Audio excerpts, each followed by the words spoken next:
የሲዳማ ክልል ማህበረሰብ አቀፍ ጤና ስፖርቶች ማህበር ከሲዳማ ክልል ስፖርት ኮሚሽን በጋራ በመተባበር ያዘጋጀው ሁለተኛው ክልል አቀፍ የጤና ቡድኖች እግር ኳስ ውድድር በሐዋሳ ከተማ በድምቀት ተጀምሯል። ውድድሩ በሁለት ኤርሜርከኖች ተከፍሎና ከሁለት አጎራባች ክልሎች የተውጣጡ ቡድኖችን በማሳተፍ በአጠቃላይ 33 ቡድኖችን ለሁለት ወራት ውድድራቸውን እንደሚከውኑ ተጠቁሟል። በዕለቱ በክብር እንግድነት በመገኘት ውድድሩን ያስጀመሩት የሲዳማ ክልል ባህልና ቱሪዝም ስፖርት ቢሮ ኃላፊ አቶ ጃጎ አገኘው እንደገለጹት እንደዚህ አይነት ውድድሮችን አንድነትን ከማጠናከር በዘለለ የስፖርት ቱሪዝሙን ለማጠናከር ከፍተኛ አስተዋጽኦ ያደርጋሉ ብለዋል። ስፖርት ቱሪዝም ማንሳት ይቻላል። አሁን ዛሬ የክልል አቀፍ ውድድሮች ሲካሄዱ ከየከተማው የተገኙ ቡድኖች መኖራቸውን ማስተዋል ችያለሁና አንደኛ ከኦሮሚያ ከደቡብ ኢትዮጵያ በተለይ ከገደው አካባቢ እዚህ ተገኝተዋል። ያ ውድድሮቹ ለሁለት ወራት ነው የሚካሄዱት። እነዚህ በህዝቦችና ህዝቦች መካከል ያለውን መቀራረብን ለመፍጠር ማህበራዊ ትስስሮችን ለማጠናከርና አንዱ የሌላውን አካባቢ ታሪክ ባህልና እሴት ለማወቅ እና የባህል ልውጡ እንዲኖርም ትልቅ ሚና አለው ብዬ ነው ማስበው። የሲዳማ ክልል ስፖርት ኮሚሽን ኮሚሽነር አቶ ዶማር ሶዶና እንደተናገሩት እንደዚህ አይነት ውድድሮች መደረጋቸው የክልሉን ስፖርት መነቃቃት አስተዋጽኦ ከፍተኛ እንደሆነ ጠቁመው በቀጣይ የስፖርት ኮሚሽን በዞኖችና በወረዳዎች በመውረድ የጤና ስፖርቶችን እንዲቋቋሙ እንደሚሰሩ ኃላፊው ተናግረዋል። ፖሊሲውም ተሻሽሏል። በአገር አቀፍ ደረጃ የስፖርት ፖሊሲ እሱ ታሳቢ የሚያደርገው የዜጎች ግንባታ ነው።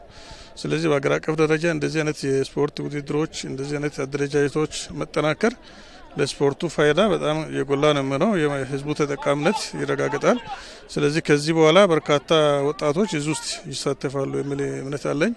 አሁንም በዋናነት ሐዋሳ ከተማና አካባቢው ነው በስፋት እንደዚህ የሚታወቀውና ይሄን ወደ ሌሎች ዞኖችና ወረዳዎች የማውረድ ስራ በሚቀጥሉት ጊዜያት አቅደን የምንፈጽም ይሆናል።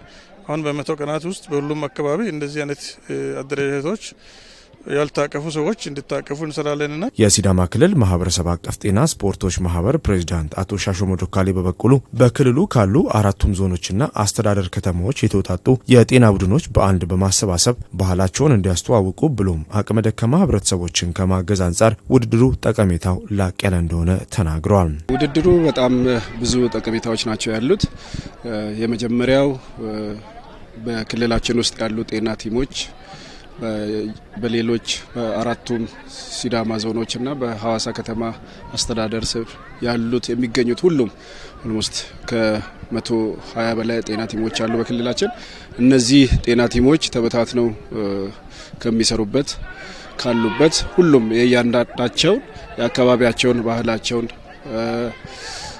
ያላቸውን ነገር ሁሉ ሼር እንዲያደርጉና ህብረታቸውን እንዲያደርጉ እነሱንም ከማስተሳሰር አንጻር ትልቅ ሚና አለው። ከዛም ባሻገር ደግሞ ይህ ውድድር በሚደረግበት ጊዜ በተለይ ማህበረሰባቸውን ከመርዳት አንጻር ትልቅ ኃላፊነት እየተወጡ ያሉበት ሁኔታ ነው ያለው ቲሞች። ስለዚህ እንደዚህ አብሮነታቸውን አንድነታቸውን ከማጠናከር አንጻር ትልቅ ሚና አለው ተብሎ ይታሰባል። የሲዳማ ክልል ማህበረሰብ አቀፍ ጤና ስፖርቶች ማህበር ለ1000 አቅመ ደካማ ህብረተሰቦች የጤና መድን በመግዛት ማበርከት ችሏል።